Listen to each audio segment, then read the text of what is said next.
Semoga kondisi ini menjadi pembiasaan ya. Kita disiplin waktu untuk mewujudkan ya apa yang diinginkan oleh Bapak Direktur PK Instan ya, teman-teman punya karakter ya, disiplin. Baik, saya mulai. Pertemuan kedua adalah investasi properti dan hubungannya dengan manajemen properti ya. Sebelumnya saya mohon maaf karena kondisi tempat di mana saya mengadakan Zoom ini sedang hujan. Mungkin ada suara-suara ya, air jatuh ke asbes, mungkin nanti mengganggu. Saya sebelumnya mohon maaf, semoga tidak mengurangi konsentrasi kita di pertemuan kedua ini. Jadi setelah kita belajar mengenai pengenalan bisnis properti, di pertemuan pertama kita juga masuk ke pembahasan yang lebih dalam, yaitu investasi properti dan hubungannya dengan manajemen properti. Kita sudah mulai ngomong tentang investasi. Nah, untuk outline yang akan saya sampaikan hari ini adalah yang pertama adalah pengenalan bisnis properti. Yang kedua adalah mengenai properti residensial. Ketiga adalah properti komersial, keempat adalah properti industrial, kelima special purpose property, keenam adalah kaitan manajemen properti dengan investasi properti, ketujuh analisis yang diperlukan dalam perencanaan manajemen properti, antara lain analisis properti, analisis pasar, ya teman-teman sudah belajar ya, analisis pasar real estate. Kemudian analisis tujuan pemilik properti. Dan yang terakhir ditutup dengan siklus pasar properti.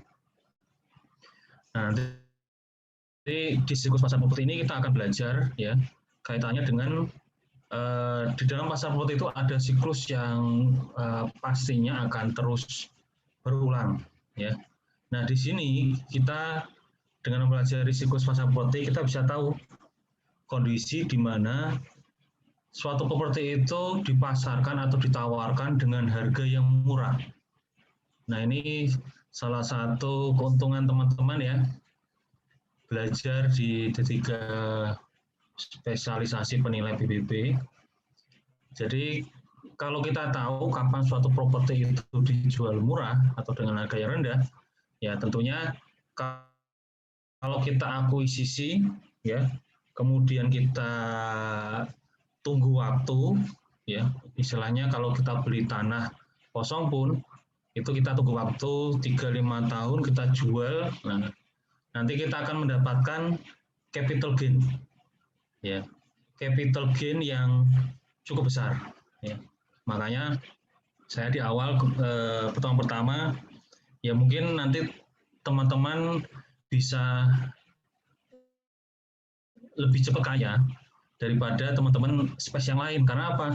Karena teman-teman tahu titik-titik di mana kapan harus melakukan investasi. Kalau di investasi properti, kapan harus mengakuisisi suatu properti. Nah, kita nanti belajar nanti, ya. Nah, mohon maaf kalau frasa menjadi cepat kaya itu ada yang kurang berkenan ya. Jadi sebenarnya di sini pun ada satu makna, yaitu teman-teman seandainya nanti ya benar-benar menjadi bagian dari Kementerian Keuangan, nah ini saya harapkan teman-teman dapat menjaga integritas ya. Ini hal yang selalu disampaikan oleh Ibu Menteri Keuangan. Mungkin pada saat teman-teman ada kegiatan orientasi, kan Ibu Menteri kalau tidak salah selalu ingin atau meluangkan waktunya di tengah kesibukan yang super padat ya untuk bisa menyapa teman-teman ya calon mahasiswa PK Instan. Jadi teman-teman ini selalu ada di hati Ibu Menteri sebenarnya. Nah, salah satu yang sering disampaikan oleh Ibu Menteri adalah tentu terkait untuk menjaga integritas. Ya. Jadi nanti teman-teman kalau sudah belajar kemudian bekerja, nah tentunya kalau mungkin masuk ke Kementerian Keuangan atau khususnya di Direktorat Pajak, nah ini banyak sekali godaan ya dari wajib pajak ya, atau kesempatan-kesempatan yang membuat kita berpikir apakah kita ingin berbuat curang atau tidak menerapkan prinsip-prinsip integritas tadi. Ya, jangan sampai ya di Kementerian Keuangan ini sudah dibangun oleh puluhan ribu pegawai. Saya dulu pernah merasakan bagaimana bekerja di institusi yang belum melakukan reformasi birokrasi. Ya. Pada saat pertama lulus, jiwa masih ideal ya. Bahkan sempat saya merenung kenapa saya bekerja di sini ya, karena lingkungannya yang tidak sesuai dengan apa yang saya harapkan. Tapi alhamdulillah reformasi birokrasi mulai tahun 2006 ya, 2006, 2007, 2008 secara bertahap diterapkan. Banyak sekali pengorbanan yang dilakukan oleh para pegawai Kementerian Keuangan untuk mengubah kebiasaan cara bekerja, ya, yang tadinya ada sebagian yang ingin menguntungkan diri sendiri, ya, akhirnya mau berubah untuk bersama-sama membangun institusi. Nah, tetapi tetap saja ada oknum ataupun orang-orang yang tidak mau berubah. Ya, contohnya dahulu mungkin yang paling terkenal adalah kasusnya Gayus Tambunan. Nah, itu cukup melukai. Kenapa melukai? Karena yang ingin berubah sebenarnya puluhan ribu, tetapi kok ada 1-2 orang yang tidak mau berubah. Akhirnya ya kalau sudah rusak setitik ya semuanya dipandang masyarakat menjadi tidak baik. Nah, saya harapkan teman-teman ingin menjadi kaya tidak apa-apa, ya, itu hak Anda, tetapi tolong jangan melukai integritas, ya, yang setelah dibangun oleh pegawai-pegawai sebelum Anda bekerja. Nah, kalau ingin kaya, silakan berbisnis. Salah satunya Anda bisa bisnis atau investasi di bidang properti. Masa lulusan D3 penilai PBB ya tidak berani untuk investasi properti. Nah, itu tantangan buat Anda. Nah, sampai sekarang pun saya pribadi juga selain mengajar, ya saya ingin menerapkan apa yang saya pelajari dahulu pada saat D3 sampai posisi saat ini saya sudah 15 tahun ya bekerja. Saya mencoba untuk menerapkan itu ya dengan investasi di bidang properti. Apakah selalu untung? Tidak selalu, karena yang namanya belajar itu pasti ya. Kalau anak kecil belajar sepeda itu pasti kan harus jatuh ya. Nah, saya pernah mengalami kejatuhan, tetapi dari kejatuhan ya, kemudian dari hal-hal yang kerugian dan seterusnya, itu kita bisa belajar. Nah, nanti teman-teman saya harapkan untuk bisa mempraktekkan bila mana sudah memiliki modal yang cukup. Nah, silakan Anda bisa menjadi kaya ya dengan menambah penghasilan, dengan menerapkan apa yang Anda pelajari di kampus, tetapi dengan catatan tadi tidak boleh melukai atau melanggar integritas ya dari institusi. Oke. Nah, kita mulai pengenalan bisnis properti. Bisnis properti adalah bisnis yang bergerak di bidang kepemilikan harta yang berbentuk tanah dan bangunan beserta sarana dan prasarana yang ada di dalamnya sebagai elemen yang tidak terpisahkan. Ya. Jadi properti ini ya adalah terkait dengan tanah dan bangunan serta sarana prasarana. Nah, kalau saya belajar ya mungkin teman-teman sudah saya sampaikan ya. Dulu pada waktu saya kuliah itu saya sangat lemah dalam hafalan. Nah, makanya dalam memahami konsep itu saya selalu menggunakan semacam analogi, ya. Nah, analogi untuk bisnis ini bisa dikatakan bisnis bila mana mendapatkan keuntungan. Nah, itu bedanya dengan investasi.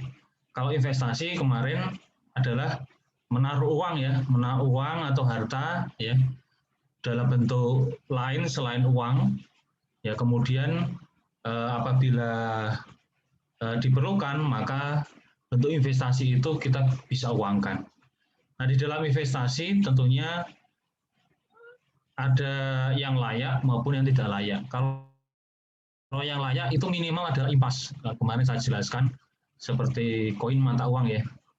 Nah, yang bagus bagaimana? Ya, yang bagus investasi ini berubah menjadi kategori bisnis, yaitu sesuatu yang mendatangkan keuntungan. Jadi singkatnya, dalam arti sempit dan lebih mudah dipahami, bisnis properti mencakup kegiatan jual beli atau sewa menyewa, ya, jual beli atau sewa menyewa produk properti untuk mendapatkan keuntungan. Meskipun sebenarnya bisnis properti ini cakupannya sangat luas. Yang paling banyak kita jumpai adalah rumah atau perumahan atau hunian lain seperti apartemen, rumah susun, villa, kos, dan asrama mahasiswa. Produk bisnis properti lainnya adalah bangunan komersil atau tempat usaha, meliputi ruko, pusat perbelanjaan, hotel, gedung perkantoran, dan rumah sakit. Ada juga produk properti berupa bangunan industri, misalnya saja pabrik. Nah, kita mulai di klasifikasi properti yang akan kita pelajari di manajemen properti. Kalau kemarin kan kita sudah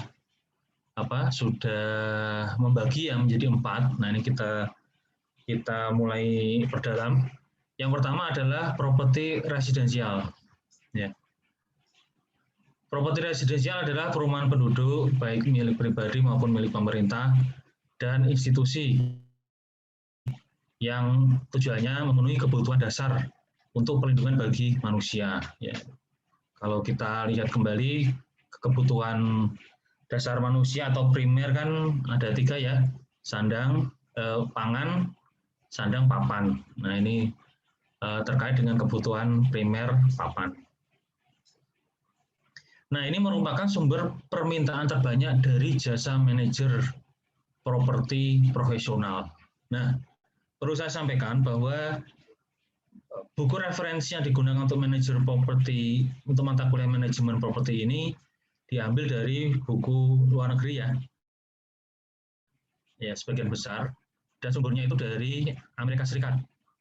Nah, makanya mungkin teman-teman dalam belajar manajemen properti ini ada satu, ya, atau beberapa konsep kok sepertinya berbeda, ya, dengan di Indonesia.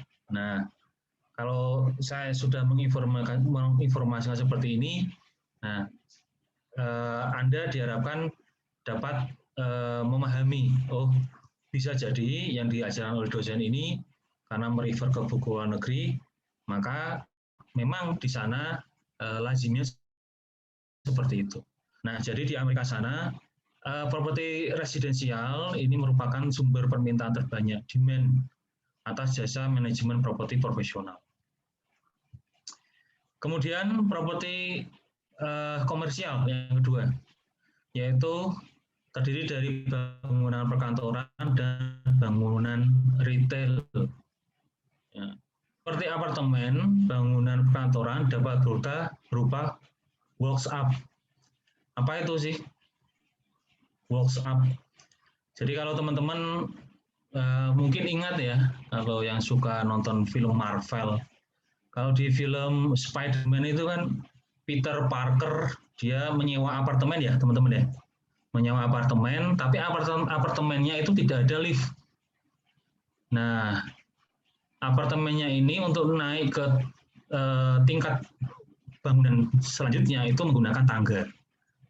Nah, jadi works up ini satu bangunan atau satu wujud properti komersial di mana akses para penghuni untuk naik dari satu lantai ke lantai yang lain itu tidak menggunakan lift, tapi menggunakan tangga.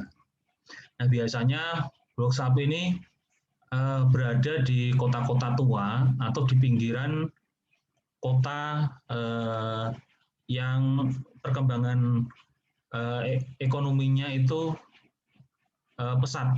Jadi dia terletak di pinggiran. Nah, keuntungannya itu harga sewanya lebih rendah, ya.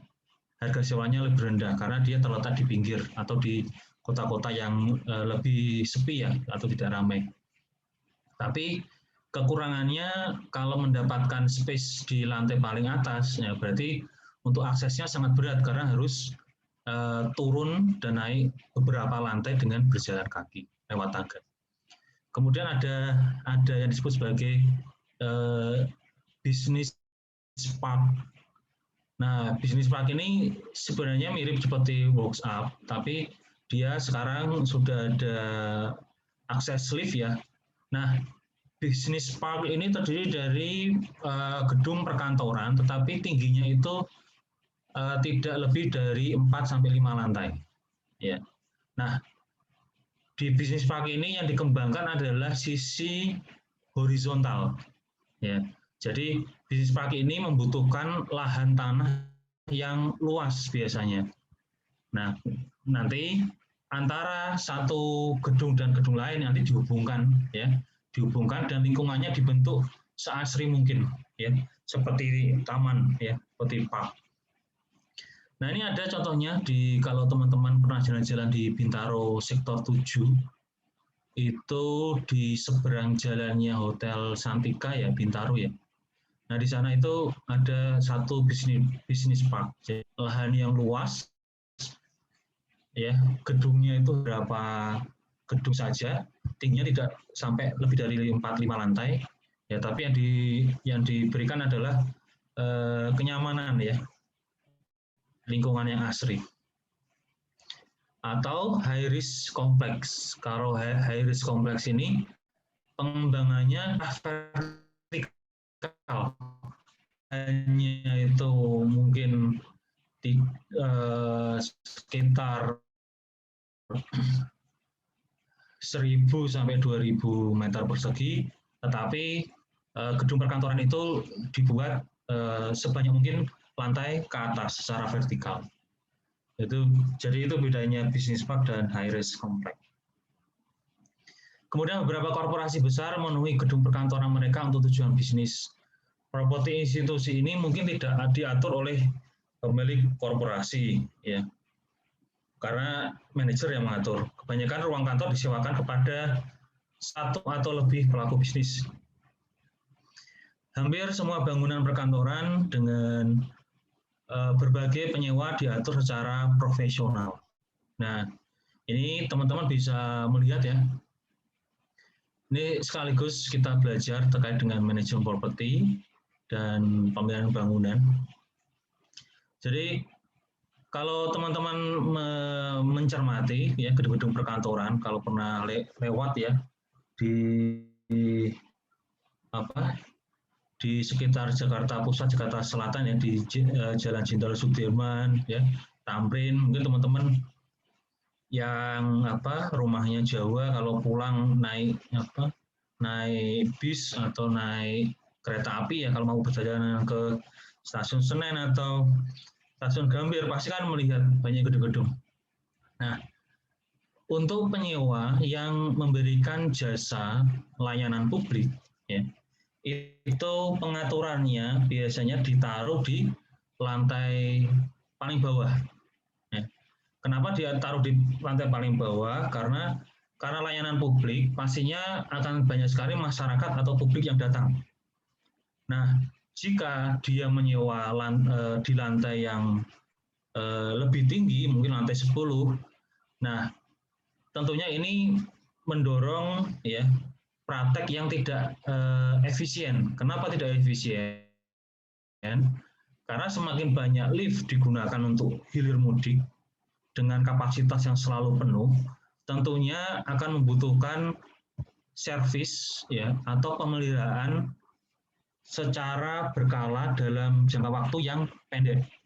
Ya, jadi biasanya lift lazimnya itu dilakukan servis atau pengecekan 1 bulan sekali. Ya bisa jadi kurang dari 1 bulan sudah harus dicek. Karena apa? Beban yang dibawa ya dan frekuensi naik turunnya itu semakin banyak kalau penyewa yang menyediakan layanan publik ini ditaruh di lantai tinggi. Maka biasanya kalau penyewanya adalah perbankan atau bank-bank, itu untuk bagian customer service atau teller biasanya ditaruh di lantai 1. Ya. Nah, nanti untuk kantor atau divisi office, nah itu baru ditaruh di lantai yang lebih tinggi. Ya.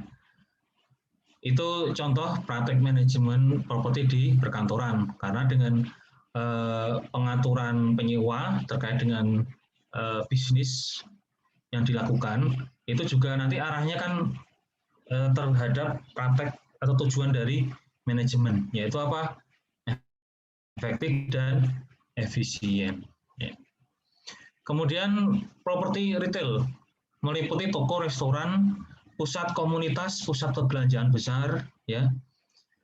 Kebanyakan bangunan dengan penyewa tunggal digunakan sendiri oleh pemilik dan diatur. Ya. Mohon maaf ya, internet saya kelihatannya tidak berjalan lancar. Ya, saya ulangi. Kalau di retail berupa toko, kebanyakan bangunan dengan penyewa tunggal digunakan sendiri oleh pemilik dan diatur. Nah, saya akan memberikan contoh kalau di pusat perbelanjaan ini ada beberapa tipe. Yang pertama, kalau ini melihat dari definisinya adalah penyewa tunggal, berarti memang ada satu penyewa itu yang menyewa mayoritas space yang ditawarkan. Ya, misalnya apa? Misalnya matahari. Nah, kalau sudah ada matahari, biasanya jarang sekali ada kompetitor yang lain.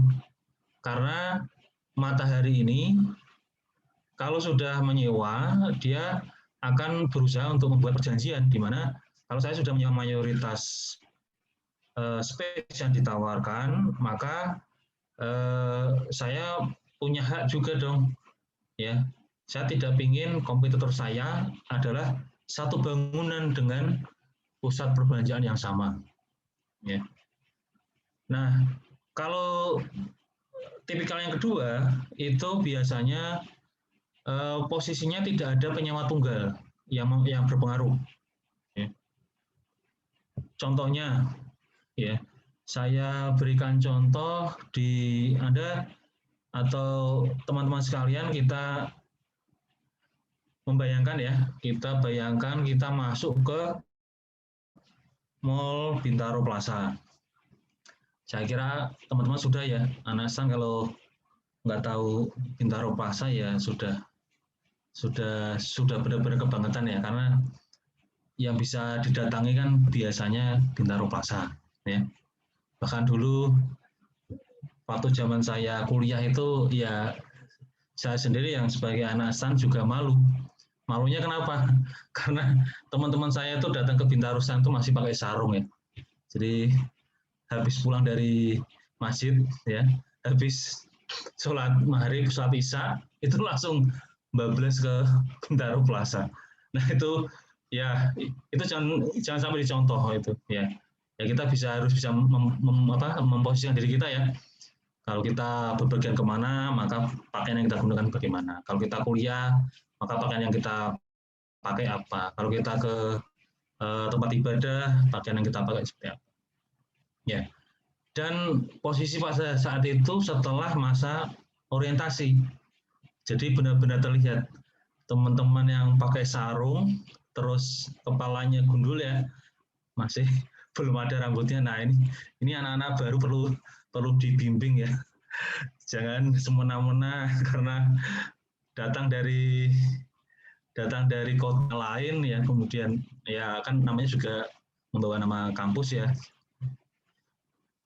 Tapi sekarang dengan berkembangnya zaman ya, mode dan seterusnya, sekarang sudah tidak pernah saya temui kondisi seperti itu. Nah, kita bayangkan kita masuk ke Mall Bintaro Plaza. Nah, coba jadi di mall itu ada pengaturan namanya mixed use ya. Jadi semua penyewa itu dikelompokkan dan diletakkan ya di bagian-bagian tertentu. Karena seorang manajer properti itu ingin setiap pengunjung yang datang ke suatu mall itu ingin mendapatkan, ya mengharapkan pengunjung itu mendapatkan pengalaman berbelanja yang maksimal. Nah, bagaimana pengalaman berbelanja yang maksimal? Coba dicermati. Kalau di lantai 1 biasanya disewakan ya kepada toko-toko atau penyewa yang menyediakan makanan-makanan kecil yang bisa di take away. Contohnya apa? Contohnya Jiko ya. Terus ada Starbucks, ada toko-toko roti-rotian ya, teman-teman yang sering.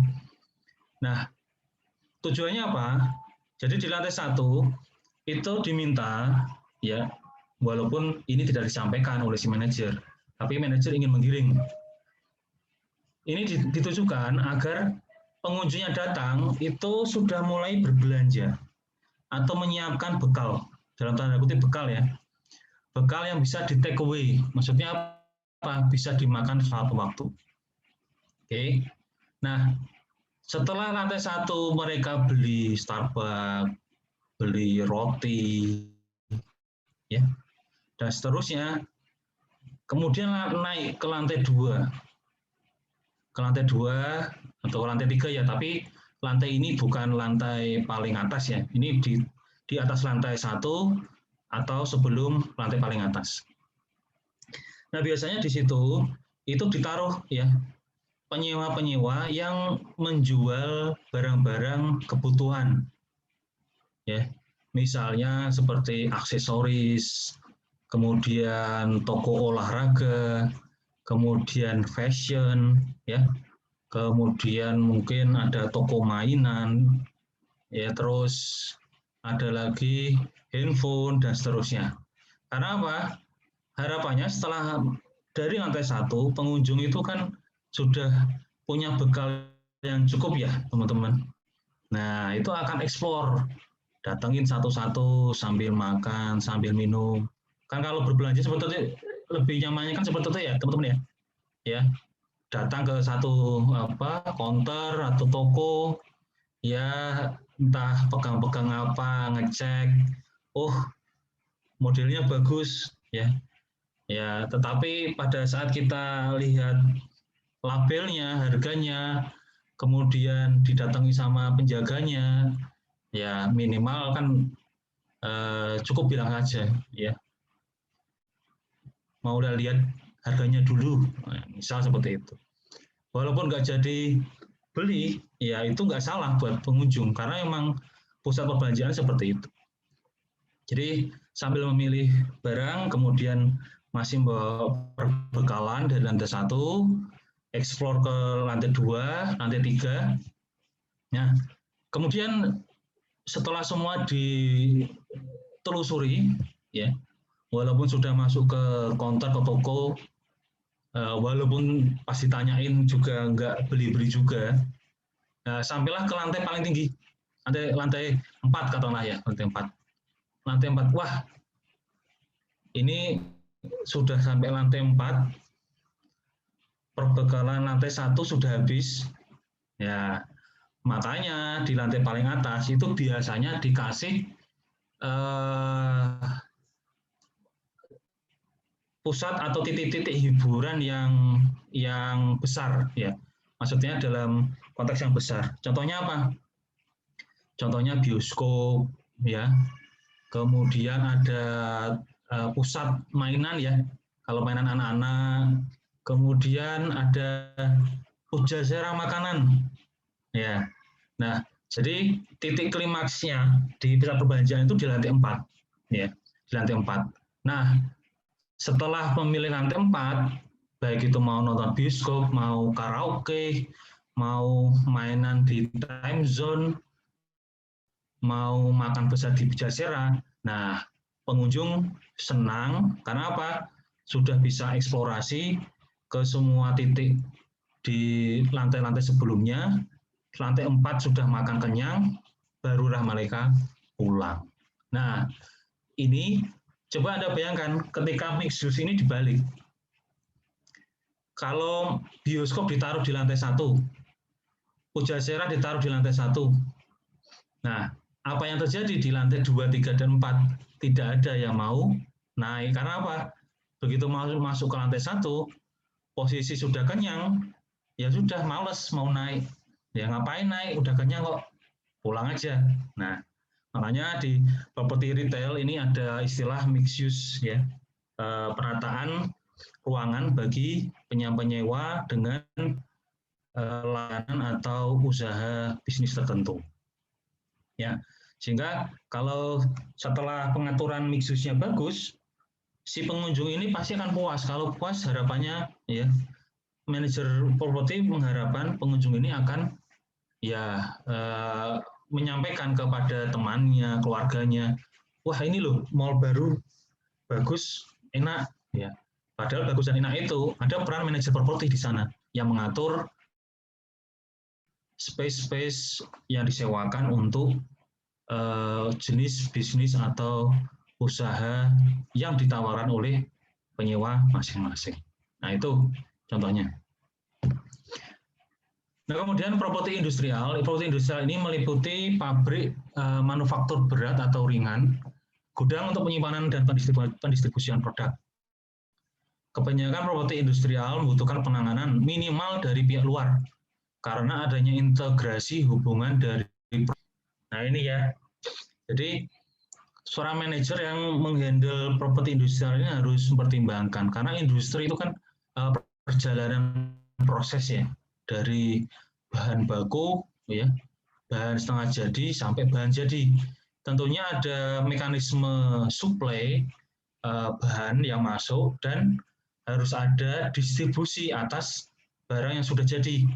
Nah, di sini perlu manajemen properti perhatikan terkait dengan aspek sosial. Karena apa? Nah, terkait dengan pengaturan kapan harus truk-truk atau angkutan yang membawa suplai bahan baku itu masuk dan kapan truk-truk atau angkutan yang membawa distribusi barang jadi itu harus keluar.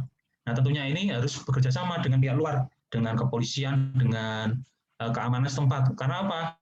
Ya jangan sampai ya pembuatan jadwal ini bersamaan dengan jadwal pergantian shift buruh atau karyawan, ya.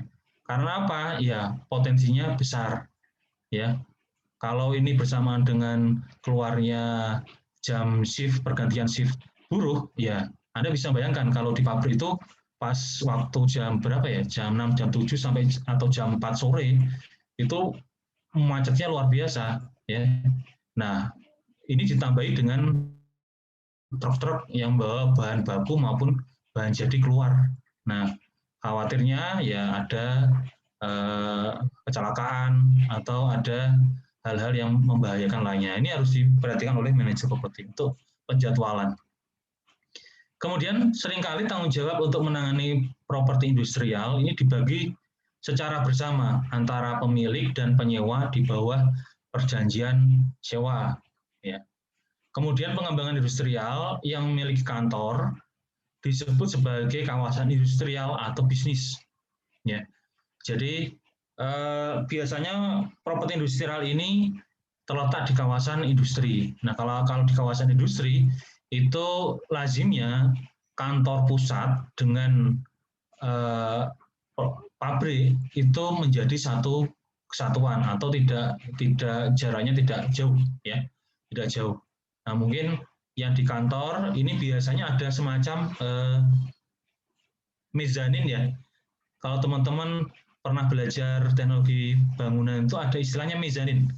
Mezanin itu apa sih? Mezanin itu kalau Anda bayangkan pabrik, ya, Anda bayangkan pabrik itu di pinggir ya ada lantai 2, tapi dia tidak menutup penuh, tapi dia hanya setengah, ya bukan setengah ya, mungkin 1/4 saja. Nah, 1/4 lantai 2, 1/4 bagian yang merupakan lantai 2 itu dijadikan sebagai kantor biasanya. Itu namanya mezanin. Nah, kemudian special purpose property. Ada hotel, motel, klub, resort, rumah sakit, teater, sekolah, universitas, institusi pemerintah, tempat ibadah dimasukkan ke dalam kategori properti dengan tujuan khusus. Nah, yang menjadi pertanyaan, kenapa kok masuk ke special purpose property? Nah, kenapa masuk ke sini? Karena di properti ini dia memiliki tata letak, ya. Dia memiliki tata letak yang berbeda dari kelaziman bentuk properti yang lain, seperti itu. Jadi ada kekhususan ya terkait dengan tata letak dan penggunaan. Nah, di mana kekhususan itu akhirnya harus ditreatment berbeda daripada 3 jenis properti yang lain. Nah, itu alasan kenapa dikelompokkan dalam spesial. Nah, pengertiannya adalah fakta bahwa aktivitas yang terjadi di bangunan ini merupakan bisnis khusus. Nah, manajemen dari properti ini biasanya disediakan secara internal dari anggota dari bisnis atau organisasi tersebut. Jadi, manajer propertinya tidak di-hire ya, tidak direkrut dari luar, tetapi organisasi ini atau perusahaan ini sudah membuat satu divisi ya, terkait dengan property management. Nah, individu-individu yang berada di divisi atau bagian dari manajemen properti ini harus memiliki kemampuan tinggi, baik secara teknik maupun manajemen properti profesional, maupun wawasan pada bidang khusus mereka. Karena apa? Karena di special purpose property ini yang ada di dalamnya adalah bisnis khusus yang berbeda dengan 3 kategori properti sebelumnya. Nah, kaitan dengan manajemen properti, dengan investasi properti, nah ini perlu dipahami bagaimana praktek investasi yang berlaku dalam properti. Nah, untuk itu perlu dipahami motivasi dan tujuan investor, serta yang diperlukan dalam investasi properti tersebut, sehingga pada akhirnya pelaksanaan dari manajemen pencapaian objektif yang ditentukan dari awal antara manajer properti. Nah, langkah pertama yang dilakukan adalah mengidentifikasi tujuan investor. Ya, investor ini bisa pemiliknya atau beberapa orang ya yang mengumpulkan modal kemudian diinvestasikan dalam properti. Seorang manajer properti dapat melakukan analisis apakah keinginan dari investor tersebut bisa dicapai atau tidak apabila mereka ditunjuk sebagai pengelola dari properti tersebut. Jadi tujuannya, kalau semisal tujuan investor ini dirasa tidak dapat dicapai, ini ada 2 opsi. Yang pertama, ya memberikan penjelasan ya berdasarkan analisis kepada pemilik atau investor bahwa tujuan ini tidak dapat dicapai dalam jangka pendek. Atau opsi kedua, ya seorang manajer dapat ya tidak atau dalam arti lain adalah menolak investor atau pemilik. Jadi tidak terjadi perjanjian kerja antara pemilik atau investor dengan manajer. Nah, ini harus diidentifikasi tujuan dari investornya. Nah, setelah mengidentifikasi investor, lalu analisis investasi yang diantaranya meliputi analisis pasar, aspek legal, dan aspek sosial politik.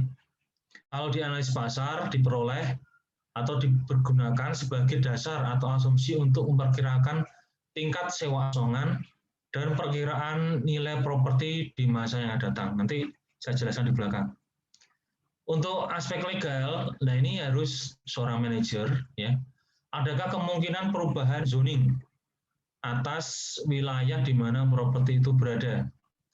Kemudian apakah ada masalah perpajakan atau aturan perpajakan, dan pembangunan sarana publik di area di mana letak properti yang menjadi target investasi. Jadi dilihat juga bagaimana rencana pengembangan atau rencana tata kota area di mana properti yang menjadi target investasi. Apakah ke depannya akan dibangun fasilitas publik atau tidak? Nah, kalau dibangun tentunya harapannya perkembangan akan semakin pesat. Nah, ini contohnya ya. Dahulu tahun 2002, kalau teman-teman sekarang bisa naik sepeda motor dengan aman, tenang di sektor 7 ya, di sektor 7 Bintaro, kemudian sering main ke Bintaro Exchange ya, entah jalan-jalan atau nonton film. Nah, sebagai informasi ya teman-teman, dahulu di sana itu semuanya berupa pekarangan. Jadi tidak ada satupun rumah di sana. Ya, paling yang mentok itu ada satu dealer ya, entah dealer Honda atau Daihatsu itu, yang sekarang kebetulan masih ada juga. Dan McD kalau di sektor 9. Nah itu keramaian ya hanya ada di situ. Nah, tetapi ya karena pengembang kompleks Bintaro itu tahu ya rencana pengembangan fasilitas dari pemerintah, ya ini dijadikan sebagai standar untuk menentukan tingkat harga yang ditawarkan ataupun sewa, ya sehingga sekarang sudah terjadi ya karena ada akses kereta ya, kemudian akses angkutan yang lain. Sekarang Bintaro menjadi salah satu target ya investasi properti yang menjanjikan. Bahkan katanya ada kereta bawah tanah ya, MRT yang akan dibangun sampai dengan Bintaro. Nah, itu luar biasa sekali. Kalau ada yang investasi pada saat 10 ya, atau 20 tahun yang lalu, sekarang nilai propertinya sudah berpuluh kali lipat ya nilainya. Kemudian adalah aspek sosial politik, yaitu yang menjamin keamanan atas investasi properti harus diteliti sebaik mungkin. Ya. Selanjutnya dari sisi properti yang menjadi target investasi perlu diteliti dampaknya bagi lingkungan dan masyarakat sekitar. Misal contohnya kita bangun rumah kos yang contoh tahun lalu ya, contoh pertemuan sebelumnya, sorry. Ada rumah kos yang mau dibangun di ujung gang. Ya, kita sudah harus melakukan analisis aspek sosial politik. Ya, kira-kira bagaimana treatmentnya? Ya, apakah harus ada peraturan khusus kalau masuk gang sudah harus mematikan sepeda motor? Kaitannya dengan apa? Karena kaitannya dengan aspek sosial ini. Aspek sosial atau eksternal ini kadang tidak diperhatikan oleh manajer, ya, sehingga apa? Kebanyakan manajer fokus kepada propertinya. Nah, padahal aspek sosial ini memberikan dampak atau pengaruh bagi keberlangsungan bisnis yang dijalankan di properti tersebut. Ketiga ada memperkirakan cash flow selama kepemilikan. Ya. Jadi harus memformulasikan cash flow, ya, harus membuat asumsi-asumsi. Anda bisa menggunakan analis investasi kemarin, ada NPV, ada PI, ya, dan seterusnya. Nah, kemudian dari analisis tersebut dibuat suatu skenario. Skenario yang umumnya dibuat oleh manajer adalah the most likely, yaitu yang lazim atau sering terjadi. Kemudian yang kedua optimistik, dan ketiga adalah pesimistik. Contoh sekarang ya, ada suatu pengembang, dia meng-hire manajer properti, ya. Kemudian karena perusahaan itu bekerja dalam sektor ini ya, properti, yang pekerjaan sehari-harinya adalah membangun. Si manajer memperhitungkan berbagai analisis ya di langkah sebelumnya. Kemudian manajer tersebut menyusun skenario bahwa atas bangunan yang dibangun sejak awal tahun 2021 itu akan laku terjual ya dalam 1 bulan, di bulan Mei 2021.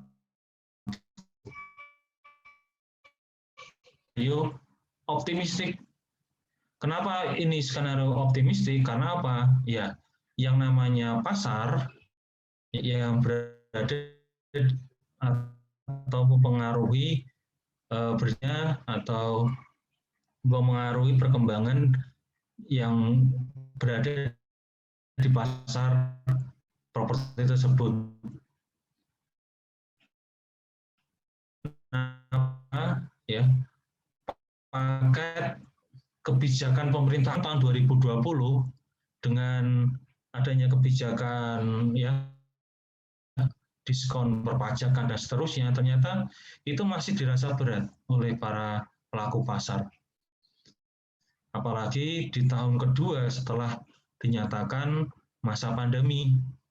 Nah, tetapi manajer menyimpulkan bahwa ini penjualannya akan laku keras, maka ini bisa disebut sebagai skenario yang optimistik. Mohon maaf, ya. Untuk bisa bersaing, tentunya manajer harus mempunyai ide-ide segar yang inovatif dan kreatif sesuai dengan tuntutan organisasi manajemen di abad 21. Analisis yang diperlukan dalam manajemen properti ada 3. Yang pertama, analisis pasar, kedua, analisis properti, ketiga, analisis tujuan pemilik. Nah, analisis pasar regional dan pemukiman dan analisis properti, ya. Kalau analisis pasar itu kita menganalisis kondisi makro, kondisi eksternal di luar properti.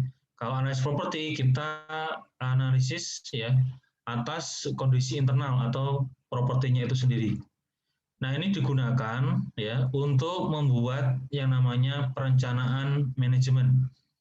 Nah, kita sudah masuk ke dalam satu tahap ya, tahapan umum di manajemen ya, yaitu P yang pertama, planning. Nah, perencanaan manajemen yang baik ini ya yang disusun dengan menggunakan 2 analisis sebelumnya, inilah yang nanti akan mendukung ya analisis dari tujuan pemilik. Nah, analisis pasar, semua informasi yang terintegrasi, misalnya wilayah, informasi rinci tentang area lokal spesifik, kemudian tren ekonomi utama dan pengaruhnya. Ya. Nah, misal kita punya satu properti, ya, luas tanahnya sekitar 200, lihat ya wilayah dan ciri spesifik dari pasar di sekitar properti tersebut. Apakah merupakan daerah ya atau banyak terdapat instansi penyelenggara pendidikan, atau banyak terdapat perkantoran, ya area perkantoran. Nah, ini menentukan terkait dengan jenis bentuk ya properti yang akan kita bangun, termasuk tingkat sewanya. Nah, bedanya apa kalau segmennya mahasiswa dengan segmennya pekerja? Kalau segmen mahasiswa itu menginginkan fasilitas yang lengkap. Karena apa? Karena fokus mahasiswa adalah belajar, ya, belajar. Jadi pinginnya pertama ya dekat dengan kampus, kemudian ketiga ada kamar mandi dalam mungkin, kemudian keempat bersih ya, airnya tidak sering macet dan seterusnya. Nah, maka dengan segmen pasar mahasiswa ini karena menuntut fasilitas yang komplit, maka kita bisa menentukan tarif sewa yang dibandingkan dengan segmen itu rata-rata mereka tidak terlalu banyak request ya, tidak terlalu banyak meminta fasilitas. Penting apa? Yang penting saya pulang ke kos saya bisa tidur ya dengan nyaman. Ya biasanya butuhnya ya AC ya sama kamar mandi dalam ya. Kalau kosnya kotor dan seterusnya mereka mungkin agak cuek ya dibandingkan dengan mahasiswa. Karena kebanyakan pekerja fokusnya di kantor. Mereka dalam satu hari ya mungkin sekitar 3/4 hari itu mereka habiskan di kantor, sisanya mereka pulang. Nah kalau fasilitasnya sedikit ya maka tingkat sewa yang kita tetapkan itu bisa lebih murah daripada segmen yang mahasiswa tadi. Itu contoh analisis pasar. Nah, termasuk di dalamnya adalah analisis pasar regional, analisis pemukiman, dan kemudian kita melakukan evaluasi data. Analisis pemukiman ini terkait dengan kita harus melihat ya berapa jumlah kompetitor kita. Misal kita bangun rumah kos, jumlah kompetitor kita dalam satu area tertentu. Itu akan mempengaruhi nilai tingkat sewa yang kita tentukan. Kemudian analisis properti, nah ini ada list atau pengambilan properti baru. Jadi kita harus menganalisis properti ya dalam rangka untuk menentukan sewanya. Jadi seorang calon penyewa nanti akan datang ke properti kita. Dia akan menanyakan fasilitas propertinya seperti apa, kemudian tata ruangnya apa, ventilasinya apa, dan seterusnya. Dan akhirnya menanyakan berapa sewanya. Nah, sewa ini tentunya harus kompetitif. Karena apa? Jika sewanya terlalu tinggi, kemungkinan calon penyewa itu akan mempertimbangkan tidak jadi menyewa, tapi lebih baik saya membeli rumah. Nah, mungkin itu pernah terpikir ya di benak teman-teman pas waktu memutuskan kos di kampus STAN, ini saya mau kos atau saya mau kontrak. Nah, kurang lebih seperti itu. Mana yang lebih murah. Nah, makanya kita harus bisa menganalisis properti kita dibandingkan dengan properti yang sejenis yang baru ditawarkan. Kemudian analisis kuantitas dan kualitas ruang. Nah, ini terkait dengan size layout. Kalau kamar kosnya 2x3 termasuk kamar mandi dalam, ya tidak mungkin ya kita bisa punya bargaining untuk menentukan tarif yang tinggi. Ya. Pasti tarif bahkan di bawah rata-rata. Kemudian ada kondisi fisik, interior, eksterior. Nah, ini juga mempengaruhi. Nah, ini tips kalau teman-teman ingin menyewakan, mungkin nanti mau usaha kos-kosan, atau usaha jual beli rumah. Kalau mau menawarkan kepada calon pembeli atau calon penyewa, saya ingin sharing, tolong eksteriornya diperbagus. Misal, kalau catnya agak kusam, ya dicat lagi secara eksteriornya. Itu akan memberikan kesan pertama. Jadi first impression kepada si calon pembeli atau penyewa itu akan dapat. Sehingga apa?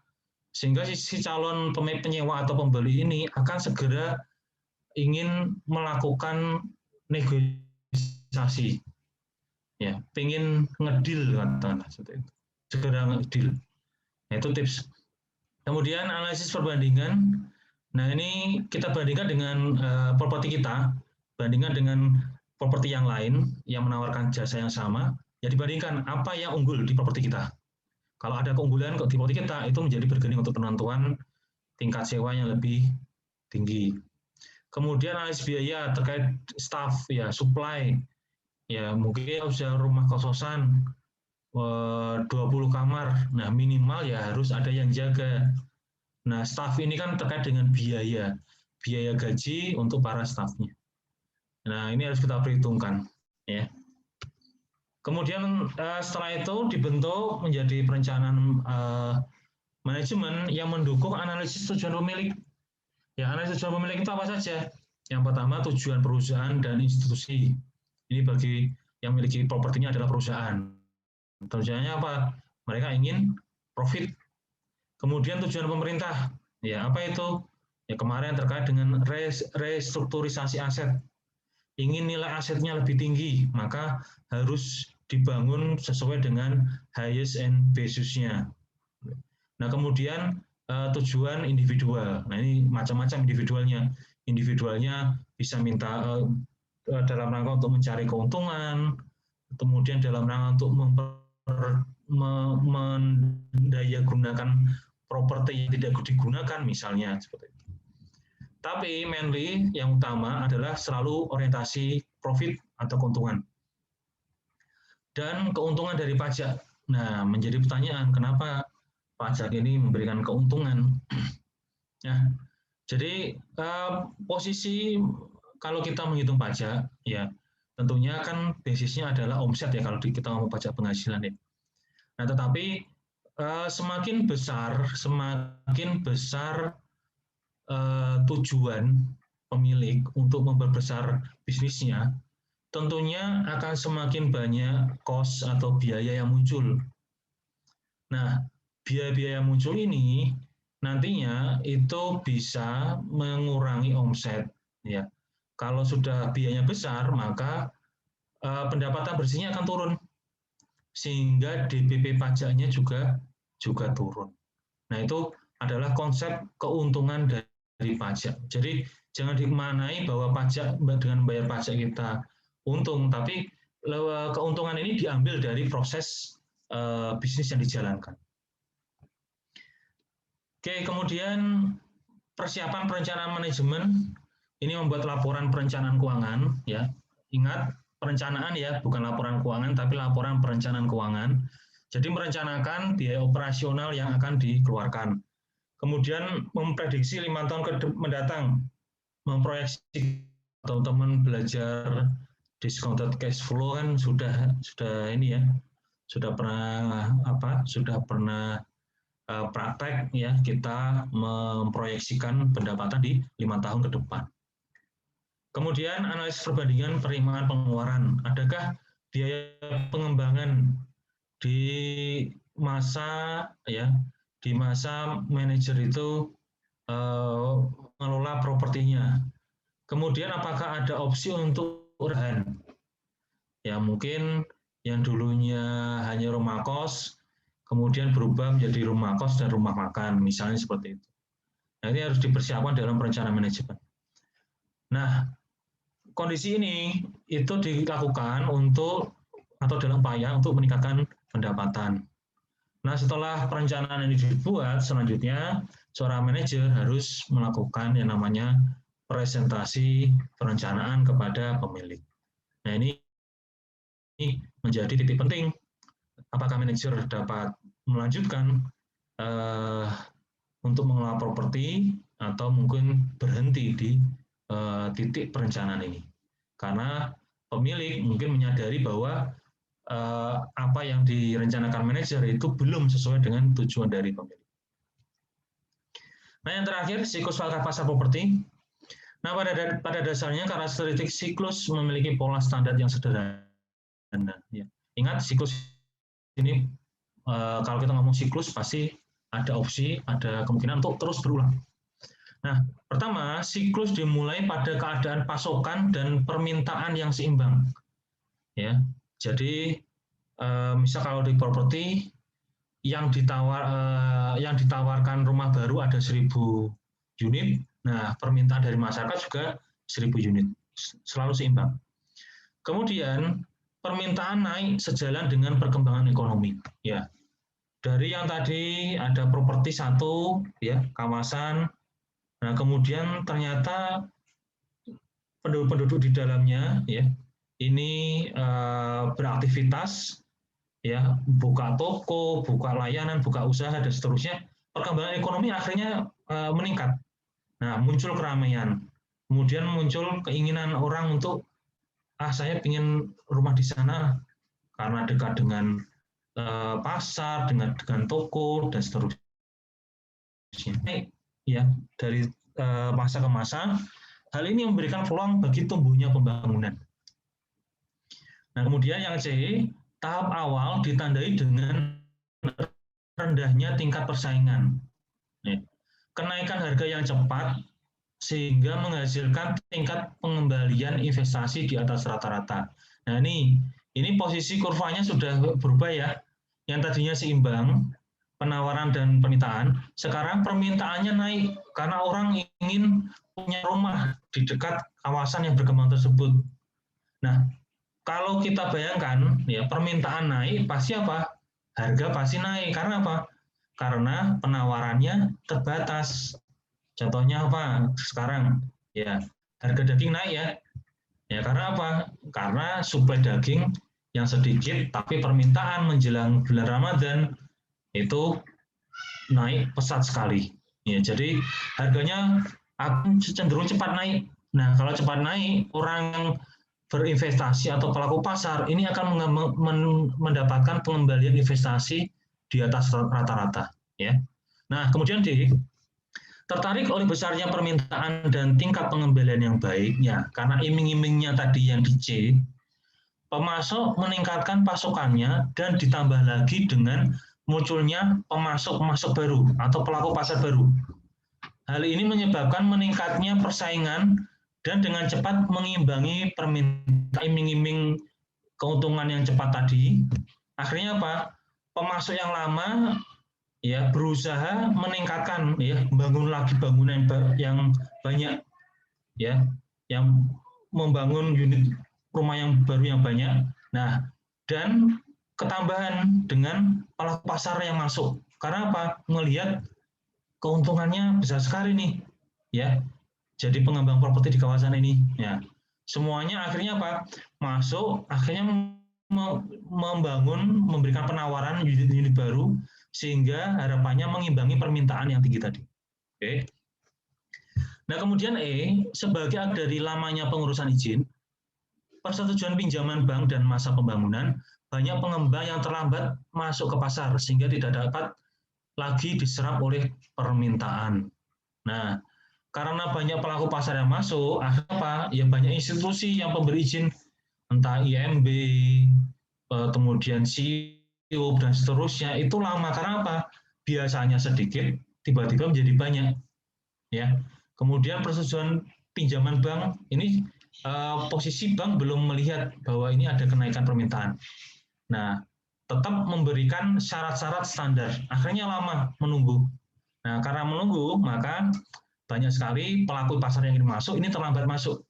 Ya, terlambat masuk. Akhirnya mereka tidak dapat lagi menyerap permintaan yang ada. Kemudian F, permintaan yang tinggi menyebabkan pengembang mengabaikan kualitas bangunannya untuk mengejar keuntungan yang lebih besar. Demikian pula pengembang yang tidak mempunyai pengalaman ikut-ikutan terjun ke pasar tanpa memikirkan program jangka panjang.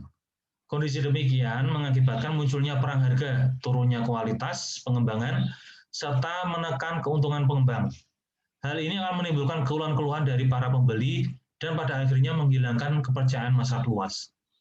Jadi yang baru masuk ke pasar dan pelaku lama melihat permintaan ini kok tidak juga turun, malah tinggi terus, ya sudah kita bangun unit rumah yang pokoknya cepat terbangun. Ya mungkin dulu adukan semen pasirnya itu katakanlah 3 bisa digunakan untuk 4 sampai 5 meter persegi dinding plesteran. Nah, sekarang digunakan campuran pasirnya lebih banyak karena lebih murah tuh. Nah, itu digunakan untuk luas plesteran yang sama. Akhirnya apa? Kualitas bangunan jadi rendah. Ya, mungkin baru saja terbangun pada saat pada saat pembeli itu menerima kunci dan masuk pertama, nah disentuh dindingnya udah agak keropos dan seterusnya. Karena apa? Semennya kurang. Itu contohnya. Kemudian G, melihat pertumbuhan yang baik, bank dan lembaga keuangan berlomba-lomba memberikan pinjaman kepada pengembang, sehingga kehilangan asas kehati-hatian, jumlah pinjaman menjadi lebih penting daripada kualitas pinjaman. Nah, tadi yang di E, standar yang ada di poin siklus E tadi, itu sudah akhirnya nggak diperhatikan lagi, ya, karena permintaan yang tinggi, ya sudah, karena ada permintaan tinggi dari masyarakat untuk rumah hunian, pengembang juga ingin cepat-cepat meraih keuntungan. Nah, bank juga ingin cepat-cepat memberikan pinjaman. Karena semakin banyak pinjaman, maka potensi pendapatan bunga yang diterima oleh bank itu semakin besar. Nah, maka mulailah kehilangan asas kehati-hatian. Nah, kemudian kesulitan penjualan menyebabkan beban bunga yang makin besar, sehingga terpaksa para pengembang menurunkan harga jualnya, sehingga kehilangan faktor keuntungan. Beberapa pengembang bahkan tidak sanggup lagi untuk mengembalikan pinjamannya. Nah, kemudian disusul dari siklus I, yaitu kekhawatiran mulai dirasakan oleh pemberi pinjaman dan mulai membatasi pinjamannya. Hal ini merugikan baik pihak pengembang maupun pembeli. Banyak pengembang yang tidak dapat lagi melanjutkan proyeknya sehingga terpaksa dilikuidasi atau diambil alih secara paksa. Nah, di titik I inilah ya adanya kesempatan bagi teman-teman nanti kalau memang punya modal yang cukup ya, itu untuk mengakuisisi pinjaman. Mengakuisisi properti. Karena apa? Pengembang ya yang sudah berhadapan dengan kondisi masyarakat yang sudah tidak dalam tanda kutip sudah tidak percaya lagi kepada pengembang karena kualitas bangunannya sudah banyak yang turun, akhirnya permintaannya rendah. Nah, pelaku pasar atau pengembang yang sudah terlanjur masuk ke pasar, dia sudah terlanjur membangun unit rumah yang baru. Nah, karena permintaannya turun, unit rumah ini kan akhirnya tidak terserap oleh pasar, tidak cepat terjual. Akhirnya apa? Pengembang berpikir, ini kalau segera tidak saya jual, repot buat saya, buat perusahaan saya. Kenapa? Karena saya tidak bisa mengembalikan pinjaman. Maka di sini pengembang sudah mulai berpikir mencari jalan pintas. Sudah pokoknya ya saya jual katakanlah HPP, harga pokok penjualan untuk membangun satu rumah itu katakanlah 250 juta, ya sudah ini tak jual 275 juta. Padahal di kondisi ketika permintaan tinggi, harga itu bisa mencapai 400 juta ke atas. Tapi ini dijual sedikit di atas HPP, bahkan sama dengan HPP. Yang penting apa? Yang penting rumah yang sudah terlanjur terbangun ini harus segera dijual dan uangnya bisa saya pakai atau pengembang pakai untuk mencicil pinjaman. Itu yang diberikan oleh pengembang. Nah, sehingga J, berbagai pihak menarik diri dari pasar, sehingga pasar properti jatuh. Hal ini terus berlanjut sampai dengan munculnya kembali kepercayaan masyarakat dan permintaan kembali ke tingkat normal. Dan K, siklus dimulai lagi dari awal, dari A. Nah, jadi contoh yang di J ini benar-benar ya, teman-teman, terjadi dulu tahun 1998, ya, pas waktu krisis ekonomi dulu. Jadi pada waktu itu bahkan rumah itu dijual seharga mobil. Ya. Rumah itu dijual seharga mobil. Karena memang masyarakat mungkin karena kondisi inflasi yang tinggi, ya, kemudian kondisi politik yang tidak menentu. Nah, ini enggan atau permintaan terhadap properti ini turun. Padahal sudah banyak terlanjur pelaku pasar yang masuk. Akhirnya apa? Ya, situasi ekonomi semakin parah. Ya, pengembang tidak ada cara lain untuk bisa bertahan kecuali jual murah. Nah, ini benar-benar terjadi pada tahun 1998. Nah, titik yang ingin saya sampaikan ketika teman-teman ingin mengakuisisi properti, nah lihat sekarang kondisi sekarang. Nah, kalau teman-teman sudah merasa bahwa titik H dan I, siklus H dan I ini sudah terjadi, nah itulah kesempatan kita mengakuisisi properti. Ya, kalau kita akuisisi properti pada saat itu, nah kita tunggu nanti permintaan ada penawaran stabil lagi, ya. Ketika Anda jual, Anda akan mendapat yang namanya capital gain, ya, keuntungan atas investasi.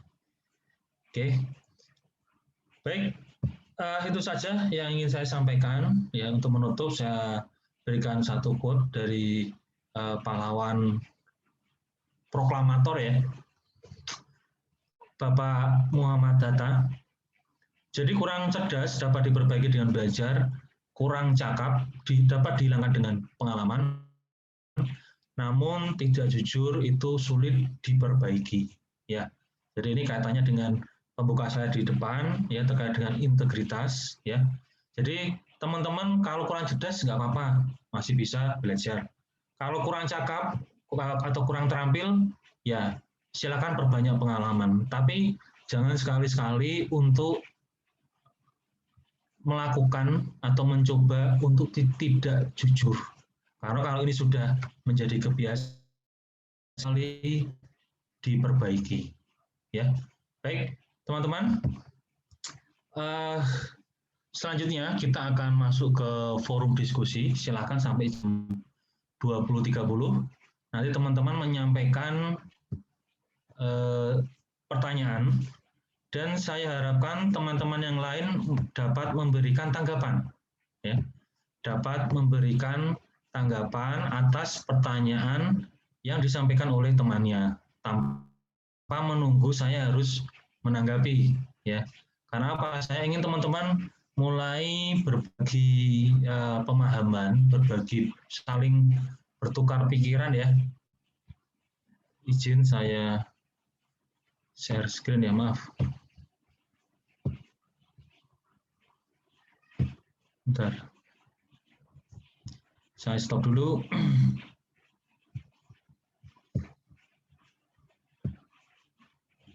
Oke. Oke, sudah terlihat, ya. Nah, nanti teman-teman silakan masuk ke forum di sini. Lalu Anda ketikkan pertanyaan di sini. Ya. Anda ketikkan pertanyaan di sini. Nah, nanti untuk menjawab, nanti Anda tinggal memberikan komentar di bawahnya. Sama seperti kalau Anda menggunakan Facebook, ya.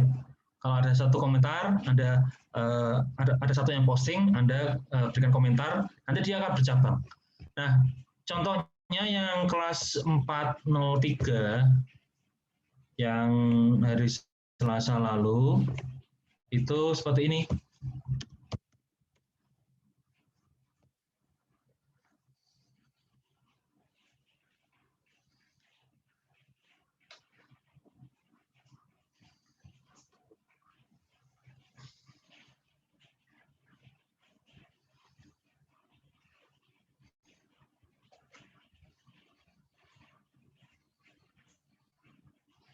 Mohon maaf, ya, sudah menunggu. Sudah terlihat, ya. Nah, ini. Jadi yang sudah posting, ya. Nah, nanti di bawahnya ini ada satu kolom. Nah, di kolom ini nanti Anda bisa berikan komentar. Jadi misal ini Mbak Ayu bertanya, ya, terkait dengan siklus properti. Nah, yang lain silakan menjawab.